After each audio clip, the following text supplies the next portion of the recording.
这片雨林的深处，至今生活着一个神秘部落。这些部落战士用弓箭狩猎，悬挂让人有点发怵的头骨。他们浑身上下布满纹身，穿着暴露，无论男女都喜欢裸露上身。他们头上还佩戴着娇艳的花朵。这些雨林奇人是谁？为何会在现代化的今天，在丛林中如此野性而原始的出没？走进明达威岛，一起去探寻充满神奇的明达威原始部落。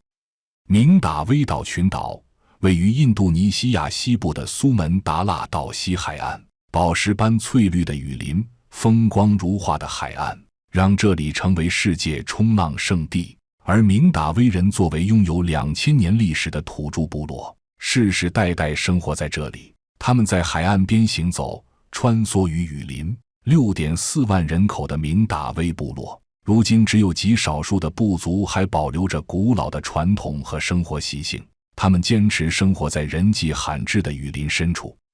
明达威人的尖牙是他们独特的标志，外界传说有点像吸血鬼的尖牙，看上去其实并没有那么可怕。把牙齿错得尖利，是明达威人追求美的一项传统。他们认为尖牙代表着坚韧和勇气。有人认为明达威人牙齿美学的灵感可能来自鲨鱼。群岛西部广阔的珊瑚礁中有各种海洋鱼类栖息。为了让丈夫喜欢，觉得自己更美，这位妇女决定错牙。整个过程需要忍受巨大的痛苦。很多明达威女孩在她们的成人礼时就要错牙。错牙被看作能增加对异性的吸引力。除了这些铁的工具，明达威人的错牙工具还包括石头。由于错牙齿会对健康带来损害，年轻一代的明达威人已放弃这种传统的审美情趣，而明达威人的纹身则是他们另一个鲜明的标志。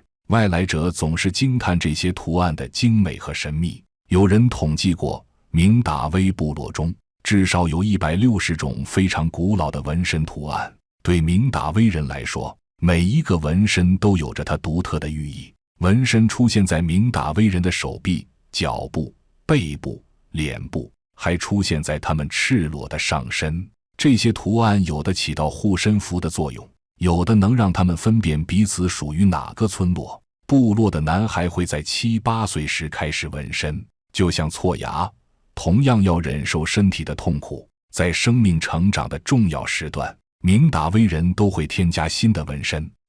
这位年老的萨满有着与其他人不同的纹身。纹身在明达威部落中还代表不同的身份和社会地位。纹身的染料来自明达威人身边的植物，由甘蔗水和椰子炭混合而成。削尖的木针、竹针或森林植物的尖刺都可以成为纹身针。当针尖向皮肤，疼痛袭来，明达威人认为是在展现自己的勇气，也是在和自己的祖先或万物的灵进行交流。部落的萨满有时也会让病人在身体的某处纹一个图案，起到驱邪的作用。针尖刺入的位置有些可能与人体经络的位置相关，所以不排除有些纹身具有实际疗效的可能。想要前往雨林腹地，探访明达威的传统和文化，需要经过长时间坐轮渡到达码头小镇，乘坐能在雨林狭窄的河流中穿行的独木舟。独木舟狭窄细长，头部安装着一只可能情绪不稳定的引擎，船的速度很快，不用担心水里有没有鳄鱼。而更早的年代，人们需要用船桨、划船才能进入丛林，两岸全是碧绿的棕榈树。现在的引擎状态很好，独木舟在河道中欢快前行，经过2小时甚至更长时间的河道之旅，还需要再爬一段崎岖的山路，才能到达那些隐士而居的明达威村落。雨林的地面全是泥泞，一双高筒雨靴此时显得十分必要，每走一步都需要费力地拔出雨鞋，十分消耗体能。对明达威人来说，这是他们早已习惯的雨林之路，他们可以光着脚行走，一边走一边拿砍刀开路，遇到泥沼或小河都会用树干铺路。有时他们还会背着木头或其他重物，疾步如飞地上路。让人好奇，他们并不高大的身躯中到底隐藏着多少古老的神力？明达威人古老的生活的传统建筑是雨林深处这种名叫乌芒木屋，它由木头搭建，房顶覆盖着树叶，有阳台延伸在外面。乌玛是长方形的，面积很大。萨满有时会坐在那里，等待人们走进房间。这些密密麻麻的动物头骨分外触目，他们是明达威人狩猎时留下的。每一个明达威男人都是丛林战士，会把他们在丛林中获得的战利品猴子、猪、鹿、鸟等猎物的骨头放在进门不远的位置。从乌玛的功能分区来说，它属于活动区或者说是客厅。看似平常的客厅地板其实隐藏着机关，只要移开一些木条，就可以朝下面扔掉垃圾。房子的木桩远离地面，可以抵御雨林生活的潮湿多雨。底层并不用来住人，而是用来做猪圈。客厅里还能看到圆柱形木条，可以用来做和睡觉，经常能看到一些老人在这里闲坐。乌玛其实是一个明达威社群的共享房屋。传统的明达威人通常采取5到10户人一起的群居方式。乌玛的客厅是部落商议大事小事和展开宗教活动还有聚会的场所，妇女们有时汇聚在这里干活。乌玛木屋里还包括居住空间，萨满会住在这里，居住空间用隔板或布帘隔开，外来体验者也有机会在这些区域度过他们的第一个丛林之夜。木屋中还有洗手间和厨房。在乌玛的居住区，即使是萨满的儿子，在这里也不可以和老婆住在同一间，这是禁忌，和房屋的属性具有宗教功能有关。如果要秀恩爱，必须回到自己家。明达威人日常生活的住房通常建在河边，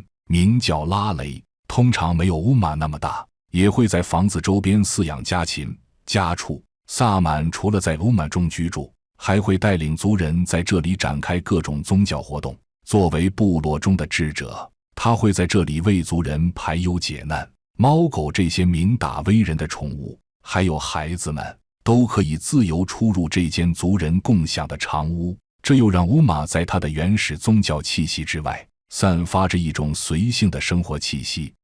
生活在丛林深处的这些部落男人喜欢穿这种比现代男性的泳裤显得更为拉风一些的服装，这是明达威男性丛林生活的标配传统服装。它的名字叫裹腰。印尼独立后的一段时间，裹腰一度被禁止，政府希望通过同化运动对明达威部落的原始加以改造。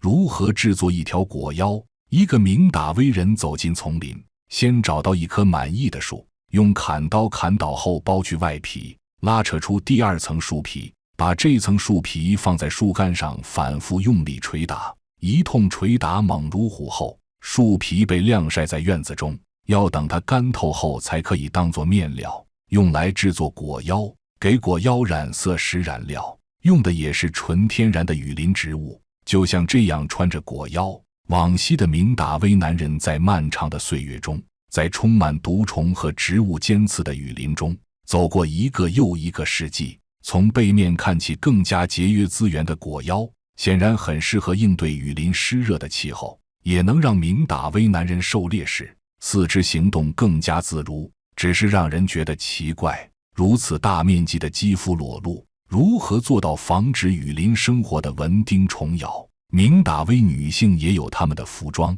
她们的面料同样源于树。这些被分开的棕榈叶正打算用来制作部落女性的裙装。这些裙装看起来是不是蛮符合人们对原始部落应有的想象？让人不禁联想，夏娃当年是不是也穿得类似这样？值得一提的是，传统的明达威人服装还包括他们习惯赤裸的上身，只在脖子上挂着大串项链和装饰一些纹身图样。外来者看起来的野性，其实只是适应湿度极高雨林气候和对他们拥有的资源最自然的选择。如今也只有在雨林深处，这些古老村落的人们那里，才有机会看到传统遗留给明达威人的服装。他们和明达威人艳丽的头饰、佩戴的木槿花或百合花，共同构成这个古老部落予以外界起利多姿、风情十足的服装文化。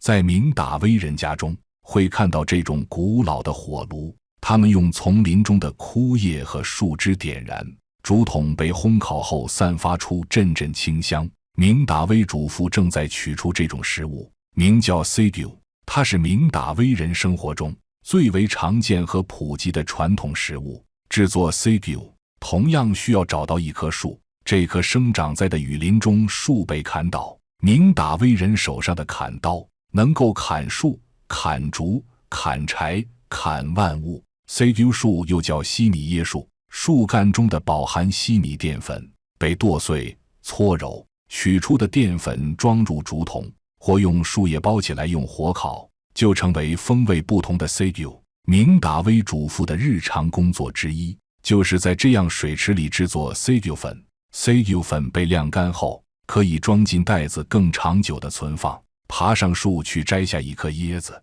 用树枝打下树上的柠檬或青芒果，成为调料、饮料、菜肴。明达威人在有需要的时候，随时看似轻松地向身边的自然求取任何食物。雨林的地面还提供各种野菜、菌类，它们会被妇女们采集，端上明达威人的餐桌。几个世纪的半游牧生活中，明达威人还会在河边捕鱼、捉虾，这些被网住的鱼虾被装进随身携带的竹筒里。丛林生活的经验让人们懂得该在哪里织网，什么季节和天气最适合捕捞。孩子们也会在很小的时候跟着母亲学会采集，学会向一条溪流或小河要一条午餐的鱼，要一只晚餐的虾，或者看家人砍碎 Sagu 树，自己食用时留一半扔给饲养的家畜。对明达威人来说，有很多获取动物蛋白质的方法，猴子等很多雨林动物都曾经上过他们的菜谱，但最简单省心的获取动物蛋白的办法，恐怕莫过于还是出门去找一棵树，一棵万能的腐烂的躺倒在泥泞中的 Sagu 树，或者还没倒下但已经腐烂，用砍刀砍开树皮，就能发现里面有蠕动的不可名状的东东，这是一种甲虫的幼虫。明达威人拿起虫子直接生吃，就像在生吃一种水果。除了生吃，他们也会用烤的方式和炒的方式来烹饪这种蠕虫。丛林中的浆果、椰子、香蕉，这小小的玉堂中种植的芋头，都可以成为明达威人的食物。古老的明达威村落从身边的雨林获得的馈赠十分丰厚，所以就像这位萨满告诉人们的，他们仅靠雨林的资源和饲养这些家畜，足以过上自足的生活。明达威人的狩猎文化至今有它神秘的一面，他们会用植物制作箭毒、辣椒、树叶，还有一种姜的根茎被捣碎研磨，如果只闻味道，会让人感觉是在制作某种风味调料，但这是在制作毒药。而且据说明达威人的箭毒配方和某些神秘的手法至今并没彻底向外界公开，虽然人们已经有机会看到箭毒制作过程的很大一部分了，眼前这种剧毒在3分钟之内就能放倒体型很大的动物。秘制的天然毒药被涂抹到箭头上，箭头有多种，小的用来射空中的猴子，大的用来射鹿、射猪。传统的明达威男人的成人礼可能是一场狩猎，今天的明达威男人依然热爱着他们的狩猎文化。狩猎之前，他们会举办简单的萨满仪式，求得被猎杀的动物的原谅，然后再从林中化身为机敏沉着和灵活的猎手。即便是作为部落中的较少数生活在丛林深处，今天的部落战士们已经较少去雨林中猎杀动物，家里的院子成为他们练手的地方。外来体验者也有机会向他们学习使用弓箭的技巧。被捕杀的动物骸骨挂在他们的家中，并不只为炫耀。明达威人的古老观念中，对生和死的理解与现代人不同，他们认为动物的死去只是动物们的灵的离开，保留骸骨可以让那些动物的灵有地方出入。萨满的房间正在进行葬礼的仪式，仪式需要的时间很长，看上去萨满巫师很投入。明达威人相信万物有灵，萨满巫师是部落中最了解灵的人，他可以通过仪式甚至释梦与祖先的灵沟通，获得指引来解决部落群体或者个体遭遇的不幸。超自然力量在明达威古老的村庄和明达威人的意识中无处不在，成人礼、葬礼、婚礼都会举办萨满仪式，在这些仪式上能够听到古老的南岛语演唱的萨满歌声。在明达威人的眼中，岩石、植物、动物，包括人类，都有自己的灵。这头挣扎的小猪在现场被宰杀，萨满可通过观察它的内脏来判断前来求助的病人的吉凶。狩猎前的烧一些符咒或树叶仪式，也是为征得即将被猎杀的动物们的灵同意和谅解。萨满家的墙上有他离世多年妻子的脚印。部落的习俗是人们看到脚印出现在墙上，就知道这家人有人离去，和对动物的死亡一样。明达威人的观念中，疾病和死亡是灵暂时离开身体或彻底放弃肉身所致。驱邪和治疗疾病是萨满的重要工作。巫师用树叶打扫房间，也是在驱赶邪灵。这面竹筒蛇皮鼓，还有这圆形的摆件，都是萨满举行仪式的工具。而明达威人的纹身的图样，该纹什么图案，什么时候纹，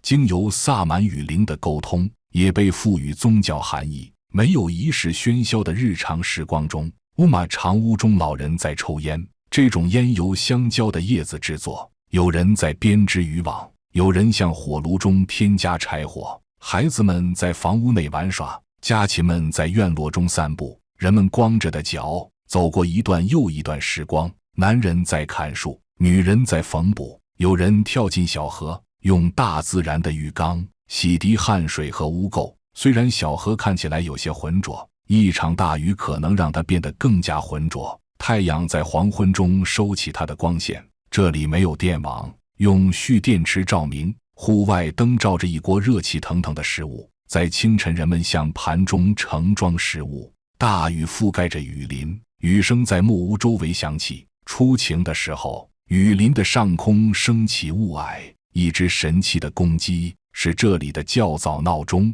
萨满说，雨林什么都有，留在这里，有祖先的灵的守护，雨林中的一切足够他们生活。什么是明达威生活方式？人们已经看到，他们尊重自然，像雨林、海洋自己的身边环境，以充满智慧和克制方式获得取之不尽的资源和食物。明达威人爱笑，他们黝黑的脸上挂满笑容，那是发自内心的快乐和满足。他们的眼中有光，透着谦逊与平和。部落人群的生活方式中同时饱含着艰辛，但只要走进这些丛林深处的居住者，就会感受到他们内心的安详与平和，这让他们在外来者眼中看起来如此独特而不同。也许这种平静真的得益于他们与自己的灵，与万物的灵无处不在的交流和沟通。这些云霞灿烂、充满风情村庄，住着新一代的明达威人。他们离开雨林，搬进政府修建的村落，当导游、小商贩，送孩子上学。他们骑着摩托车和这种奇特的三轮车，匆匆忙忙地在他们变得现代的路上行走，像很多古老文化经历着现代的冲击与割裂一样。明达威年轻一代也正在丢失或远离他们的传统，他们与明达威岛正变得越来越现代的背景融合。一条两岸全是棕榈树的碧绿河流，一条崎岖隐秘的山路，那里连接着他们的过去，通向原始雨林的深处。荷兰人在17世纪发现的原始和殖民者津津乐道的带花的部落，如今在明达威岛上正在从生活方式上变成少数。现代伐木业、码头港口、旅游业冲击着明达威人赖以生存环境和自然，也挤压着他们古老的习惯和传统。和印尼政府同化时期的做法不同，一些公益组织意识到保护明达威部落传统的价值，也对明达威人在续存古老生活方式与现代化之间找到平衡，提供了直接或间接的帮助。和以前有些不同，主流世界似乎在明达威古老生活方式中看到他们对自然资源的巧妙利用以及可持续发展的要素，而明达威岛上那些外来者不仅只有冲浪游客，还有一些人希望从尊重传统的角度发出，寻求古老文化对现代生活的启发。眼前的明达威群岛如此美丽和仙幻，从酒店向窗外看去，想起马尔克斯在《百年孤独》中写的，多年以后从这里仍能遥遥望见远方大海无声的泡沫。那个看向远方无法分辨是老明达威人、新一代明达威人还是外来体验者的人，看向大海的时候看到了什么？长视频制作不易，如果您还喜欢本期内容，欢迎订阅、点赞、转发，欢迎在评论区说出你的观点，我们下一个视频会更精彩。